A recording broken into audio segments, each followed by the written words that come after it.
The Dubs picked up their third straight dub on the road, and while the Warriors ended up winning a game against the Pelicans in blowout fashion, this was a strange night for Golden State in the Big Easy. We'll get to what happened in the first quarter as the Dubs won it 44-28, but amidst the Pelicans making a second quarter run, Draymond Green would share a weird moment with a fan sitting courtside. We'll get to that and much more, but the Warriors turned the ball over 21 times in this one, something Steve Kerr was anything but thrilled about, even with his team up by over 20 with 3 minutes to spare. The inbounds pass, we can't be careless. We're taking the ball out. There's no way we should turn the ball over. And he had one the other night that almost cost us in San Antonio. So it's a team-wide thing. 21 turnovers. So we know if we want to compete at the highest level, we've got to get a lot better. On a night where Stephen Curry shot just 2 for 11 from the field and Draymond Green shot just 3 for 13 from the field, the Warriors had other contributors step up like they needed to. Brandon Podziemski had 19 points and combined with Buddy Hield for 30 to go along with 6 made triples. Jimmy Butler had 18 points, 10 dimes, and 3 steals, and we'll get to what was so valuable about Jimmy's performance. But no one was more impressive than the Warriors' 14th overall pick in 2021.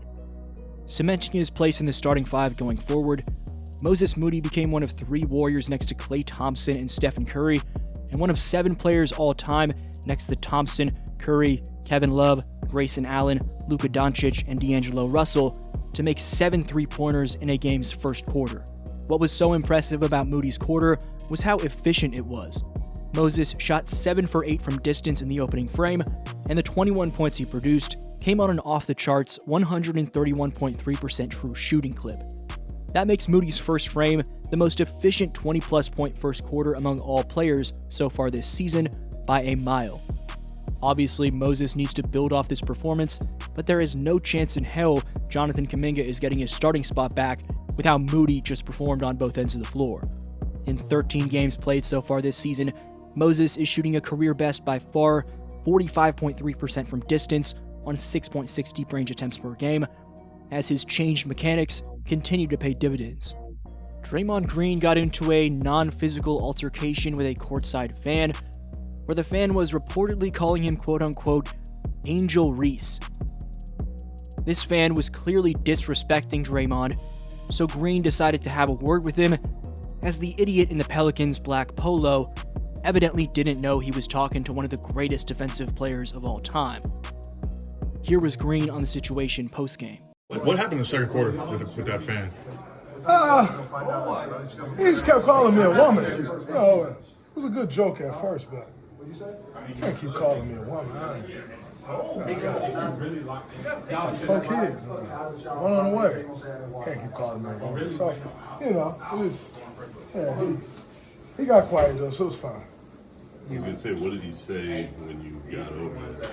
Well, he was talking at first, and then you get a little closer, and he didn't really say much else. But it's fine. We move on. What is the particular name, I guess? Yeah, he just kept calling me a woman's name. I am not.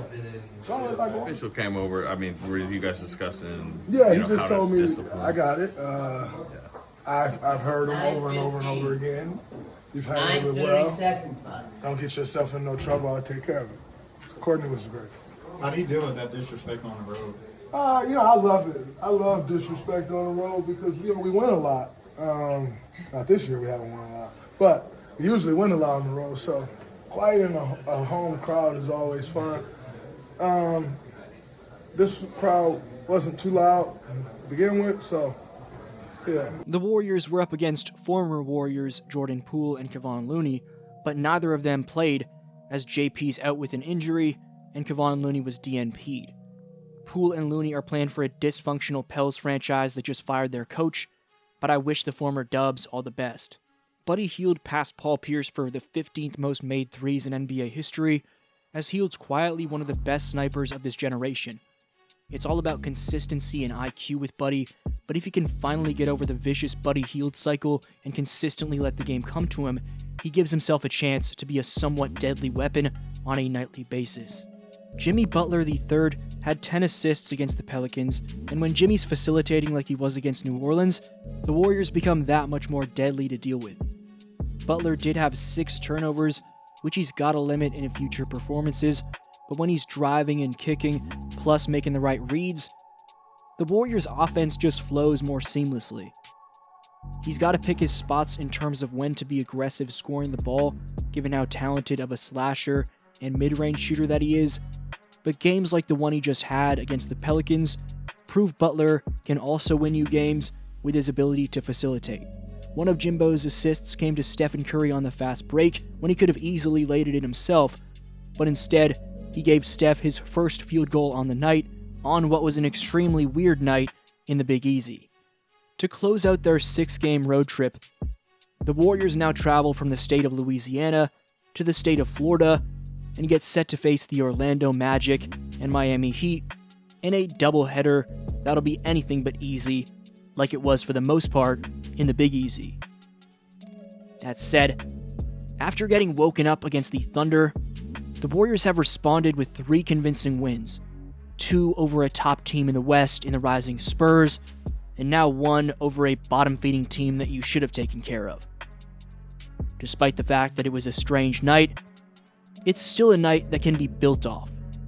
Moses and Pods in particular can use this game as a way to get into a flow offensively. The 5th-year pro in Moses Moody and the 3rd-year pro in Brandon Pajemski combine to shoot an extremely efficient 18 for 29 from the field and 11 for 19 from distance. Elite efficiency to make up for the fact that your best player shot just 2 for 11. This was your boy D-Flow, and I'll see you next video. At what juncture you know you're feeling it? Ball gonna win enough. I don't know. I feel good coming into the game today. You know, they had the music playing and the Warriors. It was a good vibe going on. 7 threes in the first quarter. That's the most by a player in the NBA this season. Obviously, a career high for you. What do you like the most about the way you're shooting the ball this year so far? I put a lot of work in this summer, so you putting all that work in, thinking that you you're getting better, thinking that you're just gonna make a difference, but it's really validated when you get into the season that it actually does. When's the last time you were in a zone like that, like you were in the first quarter? NBA, college, high school? I had a couple games in G League for sure, but I mean, I've had some games feeling good like that in the NBA too. That's actually my first time having 8 threes. I've hit 7 threes like 30 times in my life. Like I've done that plenty of times. But I got an uncle that told me when I was young, like that he hit, like most he hit was 8. So I've been trying to get it my whole life, and he's like put a curse on me. I've never gotten it, so I'll probably give him this jersey or something. That's cool. Moses, does it feel like NBA Jam when you're going that high? Oh yeah. I would have had to give me a boom slammer jammer, and it was gonna be NBA Jam. But it feel good.